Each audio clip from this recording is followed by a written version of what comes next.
오늘은 절기 중 이제 중요한 기독교의 절기 가운데 하나인 사순절이 시작하는 날입니다.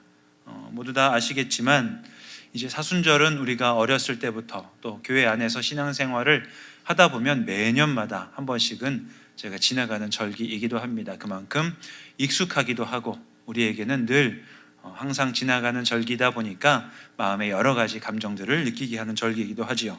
저로서는 이제 우이동교에 부임하여서 처음 보내는 사순절이기 때문에 저도 함께 기도하면서 이번 사순절을 어떻게 보내야 될까 함께 고민하고 생각도 하였었습니다. 오늘은 사순절 또 부활절로 이어지는 이 첫날인 오늘 제 수요일로 함께 말씀을 나누고 예배를 좀 예배를 진행하고 있습니다. 룻기 강해 설교는 잠시 멈추고 이제 사순절 가운데 오늘 제 수요일에 관한 내용들을 잠시 살펴보려고 합니다.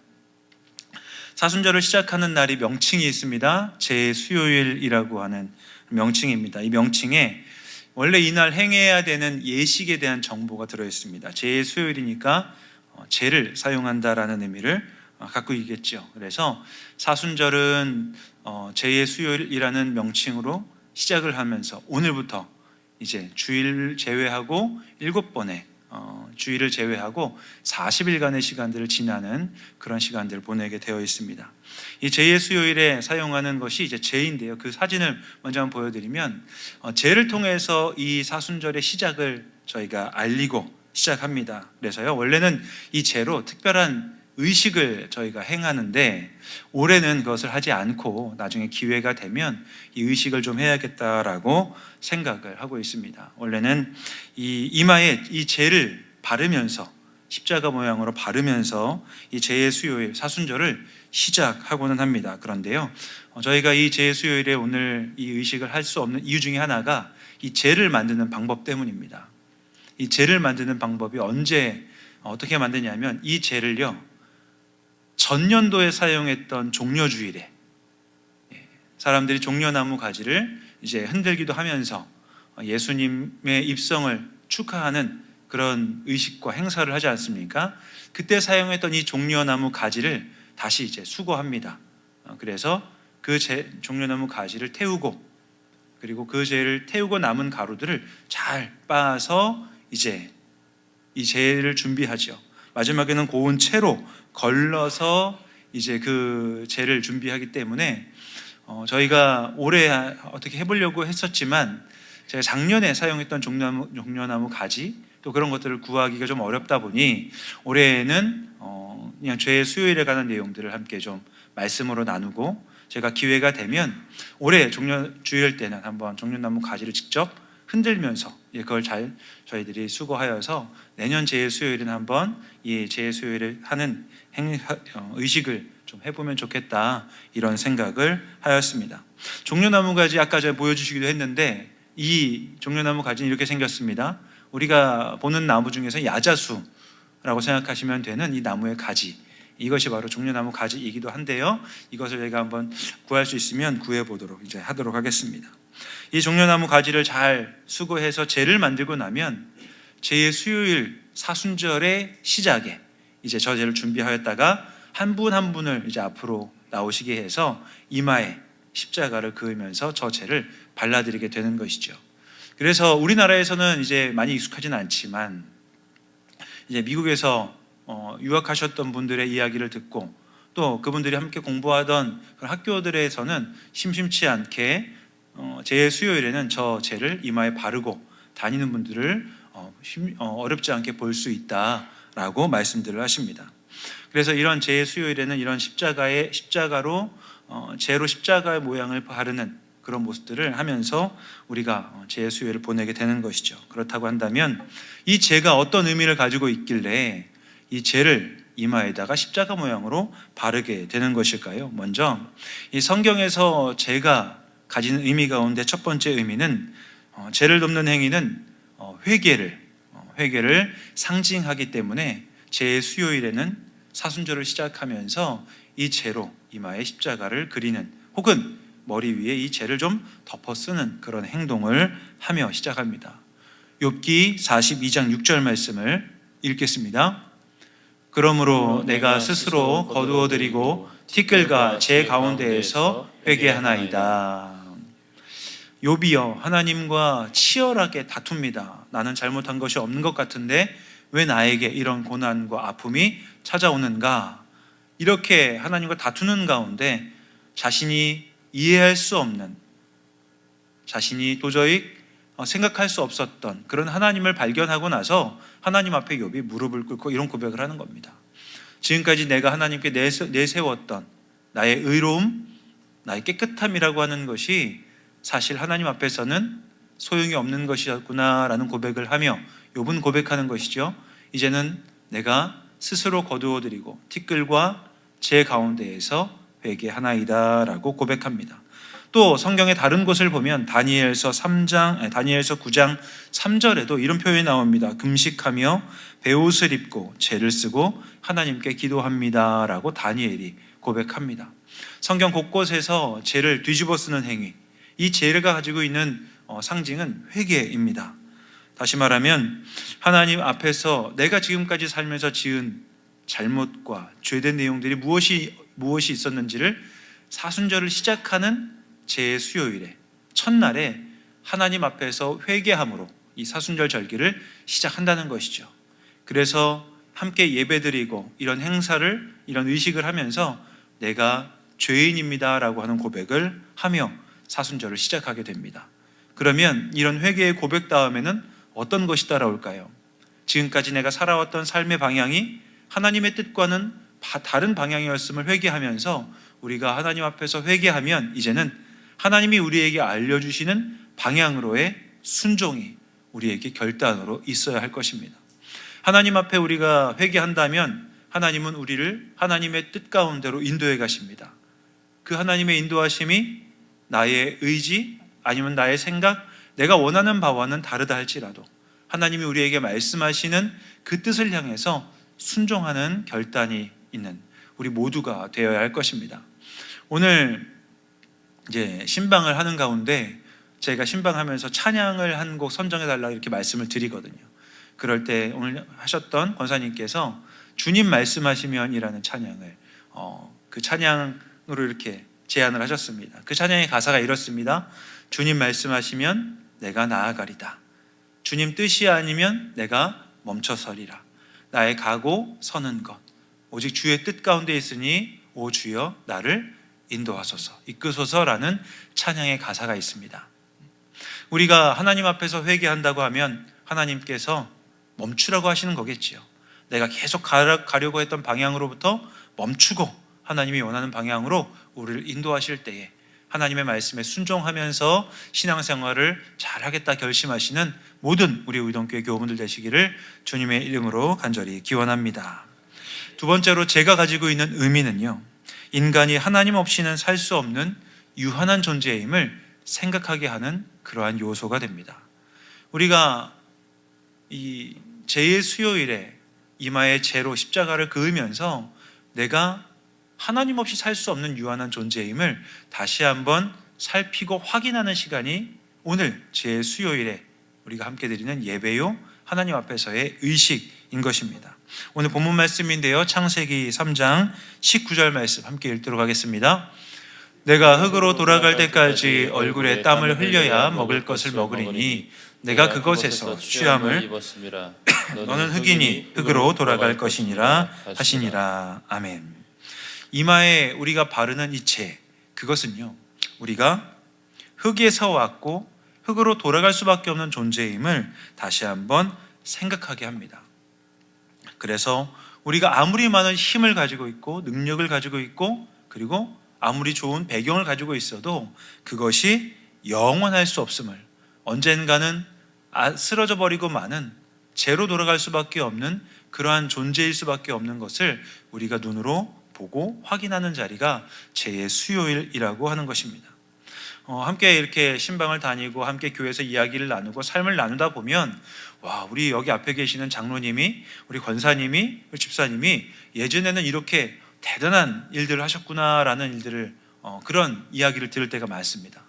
예전에는요, 거의 땅에 걸어 다닐 틈도 없이 막 하늘을 날아다니시면서 위대한 일들과 업적들을 이루시는 많은 분들이 있으셨더라고요.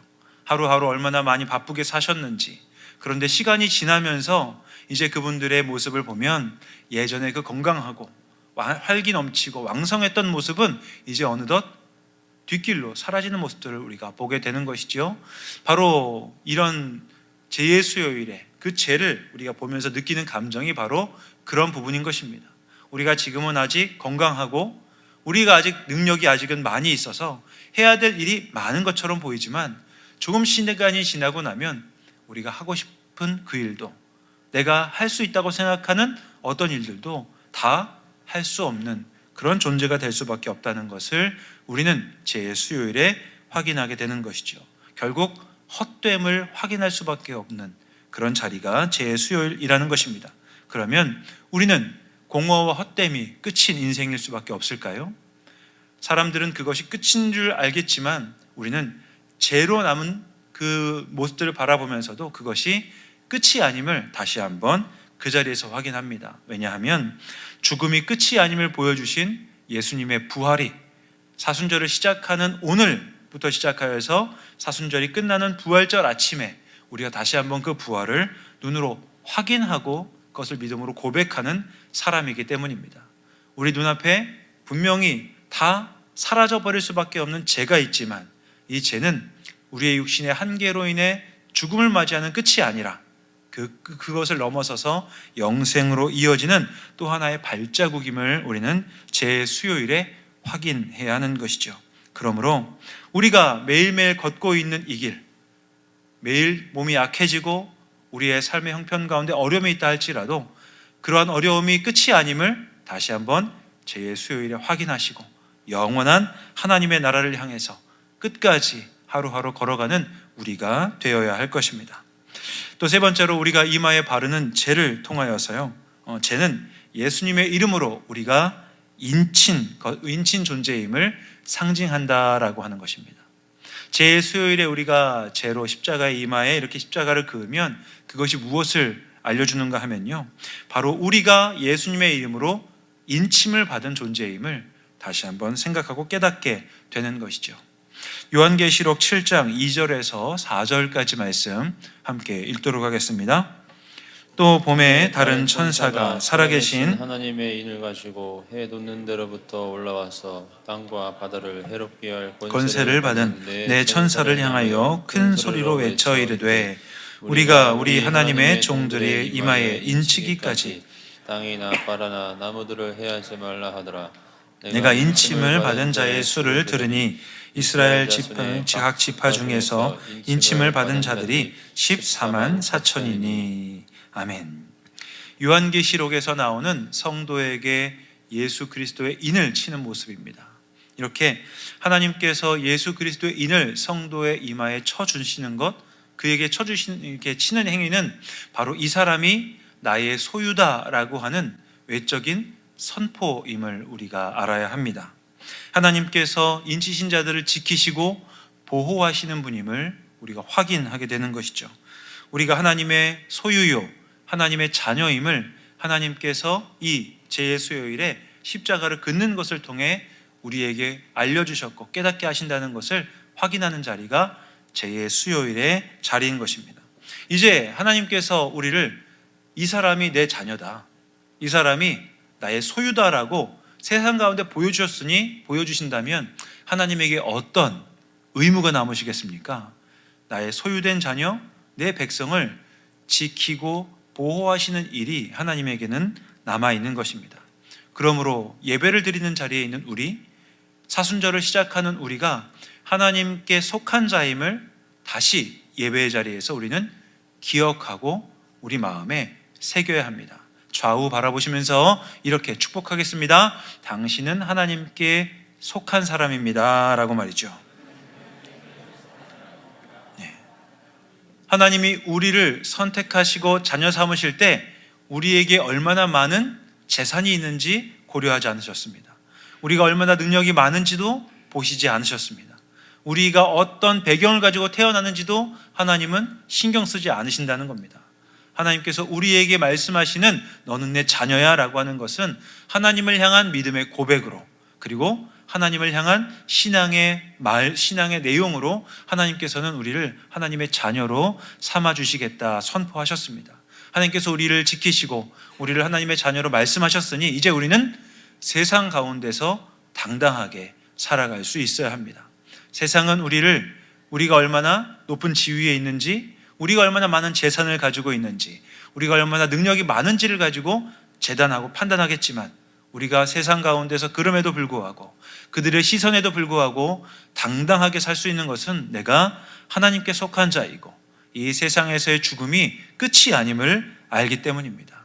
그러한 것을 우리가 믿음으로 고백할 때에 우리가 하나님 앞에서 주님의 사람으로 당당하게 살아갈 수 있는 믿음을 갖게 되는 것이죠. 여러분, 당당하게 이 세상을 살아가시기 바랍니다.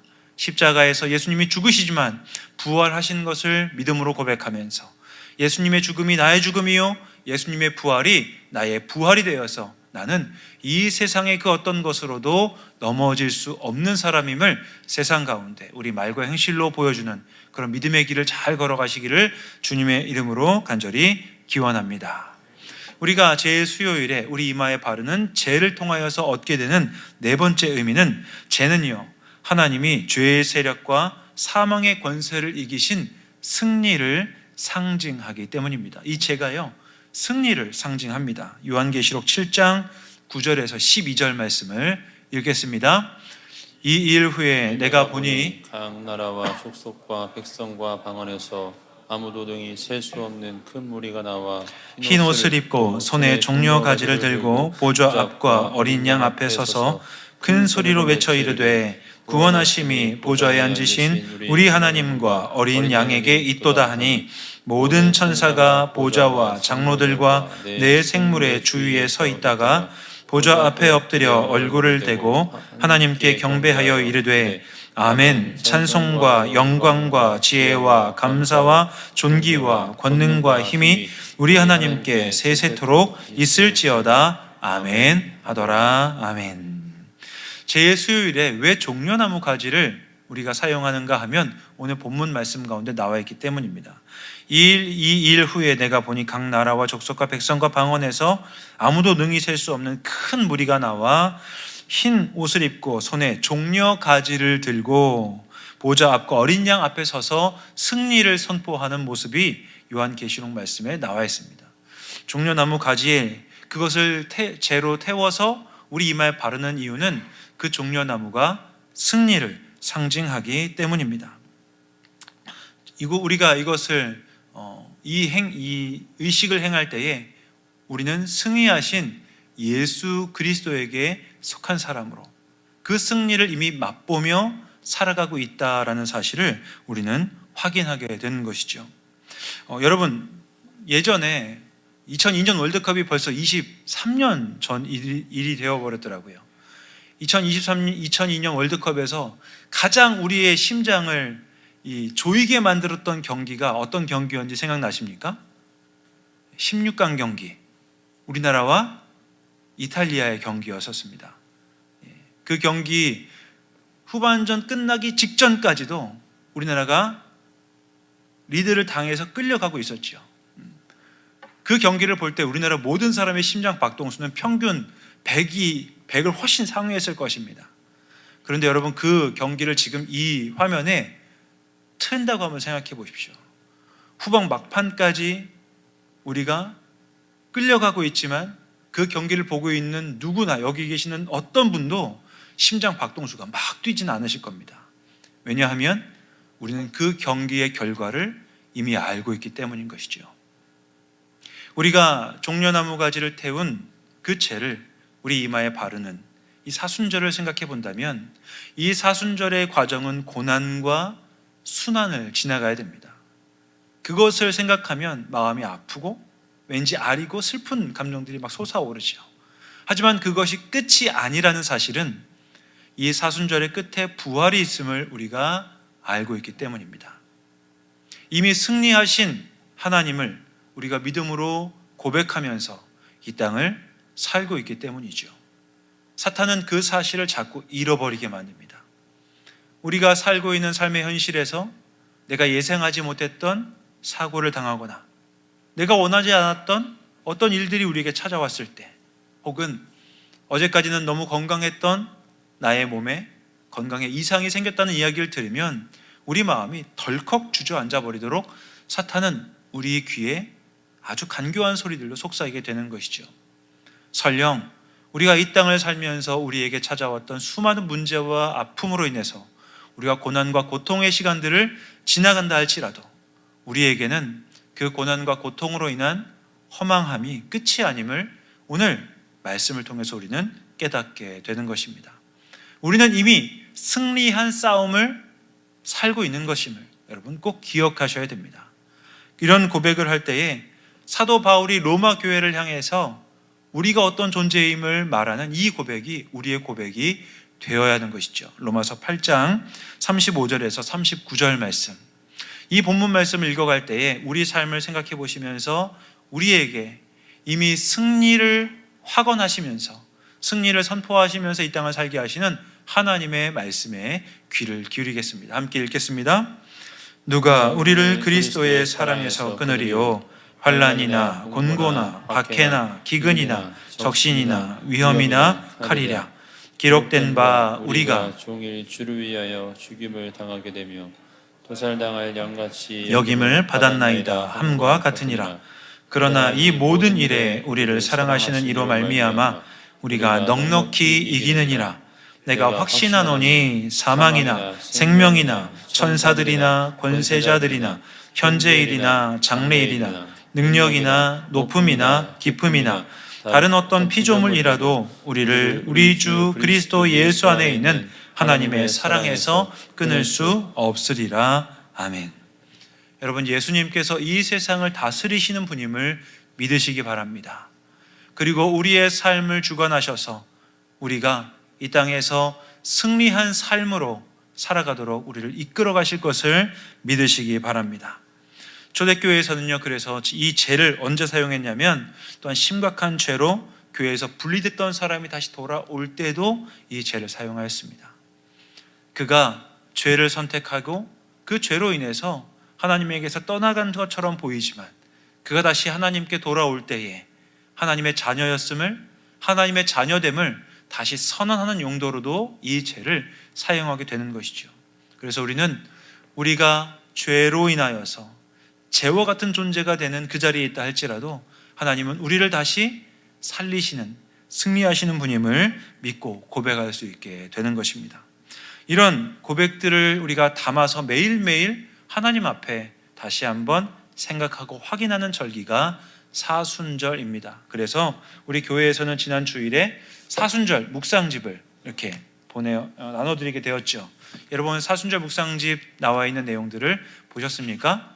마태복음 1장에 있는 말씀으로 우리가 오늘 사순절 묵상을 하게 되었습니다. 오늘 마태복음 1장의 내용이 이러했죠. 예수님의 태어나심에 대해서 하늘로부터 마리아에게, 요셉에게 예수님의 태어나심이 어떤 의미를 가지고 있는지 하나님의 천사가 마리아와 요셉에게 이 내용을 알려주었습니다. 마리아와 요셉이 도저히 감당할 수 없는 일이고 내 생각과 상식으로는 어찌할 수 없었던 일들을 그들에게 하나님이 허락하셨을 때에 마리아와 요셉은 하나님의 음성을 듣고 도저히 자신의 생각으로는 이해할 수 있는 폭으로는 감당할 수 없는 일이었지만 하나님의 일하심을 다 같이 수용하는 그런 모습을 보여주었습니다. 저도 오늘 말씀을 묵상하고 기록하면서 여기다 이렇게 기록을 했거든요. 저도 이렇게 기록했던 내용이 이런 내용이었습니다. 하나님이 세상에 주님의 뜻을 나타내신다. 꿈을 통하여서 또한 초월적인 방식을 통해서도 하나님은 일하신다. 하나님의 일하심과 역사를 기대하고 주님과 동행하는 삶을 꿈꾸며 살아가자. 나를 통해 하나님의 일이 일어난다는 것은 두려운 일이다. 하지만 내가 하나님의 도구가 됨은 기쁨이 되는 일임을 기억하자. 주여, 나를 주님의 도구로 사용하여 주옵소서라고 저는 오늘 말씀을 읽고 묵상을 하였었습니다. 여러분 나름대로 여러분도 각자의 삶의 자리에서 말씀을 읽으셨을 것입니다. 말씀을 묵상하셨을 것입니다. 우리가 사순절 기간 동안에 우리에게 주어지는 본문을 가지고 함께 읽고 묵상함으로 인해서 이 기간 동안 하나님과 조금 더 가까워지고 하나님의 은혜를 더 풍성하게 누리는 우리 모두의 삶이 되었으면 좋겠습니다. 제2의 수요일을 보내고 있습니다. 제가 회개를 상징하고 그리고 하나님 앞에서 내가 하나님 없이는 살 수 없는 존재임을 다시 한번 상기하도록 한다 말씀드렸습니다. 그리고 이 죄를 통하여서 우리는 이미 승리한 사람이라는 것을, 그래서 하나님 앞에 우리가 날마다 주님의 자녀답게 살아가는, 당당하게 살아갈 수 있는 존재임을 제 수요일에 확인할 수 있다고 하셨습니다. 이런 우리를 하나님은 도구로 사용하신답니다. 마리아와 같이 연약한 여인을 사용하셔서 예수 그리스도의 탄생을 이 땅에 보여주신 것처럼 우리가 하나님 앞에서 주님의 음성 듣고 순종할 때에 하나님께서는 우리의 가정에서, 우리의 삶의 자리에서 우리를 통하여서 하나님의 일들을 이루어 가실 것입니다. 그런 하나님의 일들을 경험하는 자리가 바로 사순절임을 여러분 꼭 기억하시고, 이 사순절 동안 하나님과 동행하는 기쁨도, 또 하나님의 도구로 사용되어지는 그러한 은혜도 경험하시는 모든 분들 되시기를 주님의 이름으로 간절히 기원합니다.